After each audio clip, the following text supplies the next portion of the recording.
chers membres de la communauté des Chevaliers du Savoir. Aujourd'hui, je vous convie à assister à une conférence sur l'opéra, une conférence de Julia Lebrun. Allons-y. Allons-y, les amis. C'est au 3e étage. Nous avons de la chance de rentrer ici.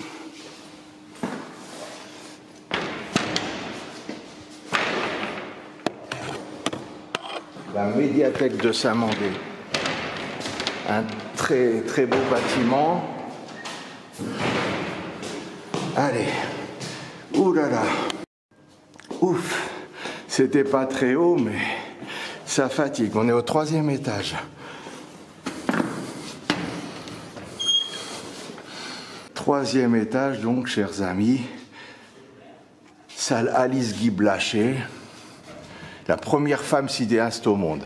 Alice Guy Blaché. Et on peut donc entrer. Voilà. Les préparatifs toujours. Vous m'entendez un petit peu? Au premier rang, oui, c'est pas au deuxième.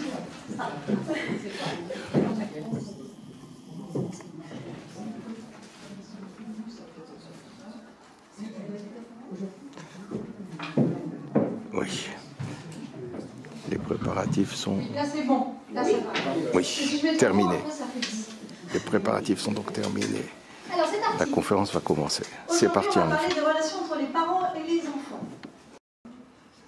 Apparemment, les préparatifs ne sont pas finis. Ça va plus vite à se mettre en route. Les fois d'avant, ça allait plus vite à se mettre en route. Bon, ça prouve qu'ils sont bien méticuleux. Ils prennent leur temps cette fois-ci. On recommence. Pardon. Je disais donc que vous avez dû vous demander qu'est-ce qui m'avait pris. En fait, à l'origine, la question des relations parents-enfants, elle se pose quand on commence à être passionné de Verdi. Parce qu'on se rend compte assez rapidement, quand on connaît Verdi, que c'est le sujet essentiel des opéras de Verdi. Puisque Verdi se passionne beaucoup plus pour les personnages un peu troublés et les personnages un peu plus âgés, notamment les personnages de père, que sur les relations que les parents peuvent entretenir avec leurs enfants à l'opéra. Évidemment, c'est souvent un reflet également des mœurs de l'époque, que ce soit les mœurs de l'époque à laquelle se situe l'histoire, ou les mœurs surtout de l'époque à laquelle l'opéra a été composé. Mais malgré tout, on a des relations entre les parents et leurs enfants extrêmement variées d'une œuvre à l'autre, et c'est absolument fascinant à découvrir quand on se plonge un petit peu dans le sujet. On a des choses très variées, que ce soit des relations très, très, très tendues. Je pense à avoir Electra et sa mère, c'est plus que tendu. Et des relations fusionnelles également, entre notamment les pères et leurs filles, pour le meilleur et pour le pire. Il y a donc beaucoup de choses à voir de toutes les époques. Bon, évidemment, même si c'est vrai qu'une fois de plus, le 19e nous apporte énormément de choses. Il y a des choses intéressantes également à voir à l'époque baroque, sur la relation entre les parents et les enfants, qui sont justement très différentes. C'est pas du tout la même chose d'avoir une œuvre du 19e et une œuvre du 18e siècle à ce sujet-là, et du coup c'est bien parce que ça va nous permettre de nous plonger dans des rapports au monde un peu différents.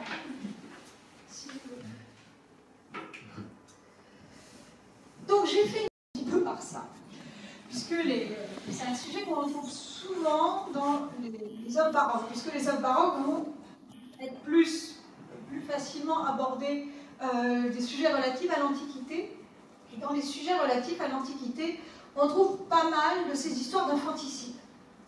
Parmi les plus célèbres, on a tout ce qui est rapport au sacrifice, c'est-à-dire aux vœux faits à des dieux qui se retournent contre les parents et les enfants. Les plus célèbres, c'est Idoménée, Iphigénie et Jephthé. Jephthé, on va le passer rapidement. Jephthé, c'est un sujet biblique. Jephthé avait fait un vœu en disant que si Dieu lui donnait la victoire, il sacrifierait la première personne qui l'accueillerait en rentrant chez lui. Et qui l'a accueilli en rentrant chez lui, évidemment, c'est sa fille. Et donc, à la fin de l'histoire, il a sacrifié sa fille. Et on a la même histoire, quasiment, dans la Juive de Halévy, puisque dans la Juive, Éléazar a adopté aussi la fille de celui qui était responsable de la mort de ses enfants. Et il va élever cette jeune fille comme sa propre fille, et il a pour lui une affection qui est de celle d'un père pour sa fille, mais en même temps, il va se servir de cette fille pour assouvir sa vengeance sur Brony, l'assassin de ses enfants. Même histoire, même principe, et à la fin, c'est encore la fille qui est sacrifiée et qui va permettre à Éléazar d'assouvir sa vengeance. Ça, c'est des histoires d'opéra typiques. Alors il y a, dans cette Juive d'Halévy, vous savez, c'est du grand opéra à la française. En fait, c'est un des plus célèbres de tous les grands opéras à la française. À l'époque, la Juive, enfin, tout le 19e siècle connaissait la Juive. J'en parle assez souvent, je ne sais pas si ça vous parle, parce que moi, j'adore cet opéra. C'est vraiment un pur bijou. Et il y a cet air, que je vous ai peut-être déjà mis, mais je vais vous le remettre quand même. C'est pas grave, parce qu'on peut pas, je ne sais jamais. Si vous l'avez entendu ou pas, si vous ne l'avez pas, enfin, c'est l'air le plus célèbre de la Juive. Et en fait, c'est le moment où Éléazar a des doutes. Il est parti dans son histoire de vengeance, et tout d'un coup, il se dit, mais en fait, je suis en train de sacrifier cet enfant, que j'ai élevé comme ma fille, et il a un moment de scrupule. En fait, c'était pas prévu dans l'histoire d'origine, c'est le ténor qui devait créer le rôle, il s'appelait Adolphe Nourrit, qui était le premier ténor de l'Opéra de Paris, qui est allé voir Halévy et lui a dit, écoute, ton personnage, il est vraiment pas sympathique, j'aimerais bien le rendre un peu plus sympathique. Est-ce que tu pourrais pas m'écrire un air en plus? Et donc Halévy lui a écrit cet air en plus, qui est devenu l'air le plus célèbre de la Juive, qui est le grand air d'Éléazar. Et qu'au final, il y a énormément de choses à dire sur les relations que les parents peuvent entretenir avec leurs enfants à l'opéra. Évidemment, c'est souvent un reflet également des mœurs de l'époque, que ce soit les mœurs de l'époque à laquelle se situe l'histoire, ou les mœurs surtout de l'époque à laquelle l'opéra a été composé. Mais malgré tout, on a des relations entre les parents et leurs enfants extrêmement variées d'une œuvre à l'autre, et c'est absolument fascinant à découvrir quand on se plonge un petit peu dans le sujet. Voilà, la conférence est terminée et les gens ont l'air d'avoir vraiment apprécié. Vous en pensez quoi? Écoutez, vous avez aimé?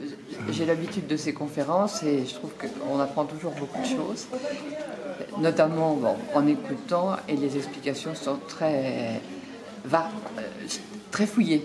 Très fouillé, c'est très recherché. Bon, on ne peut pas faire le tour en 2 heures, mais c'est particulièrement intéressant. Je vous remercie. Voilà. Vous avez aimé?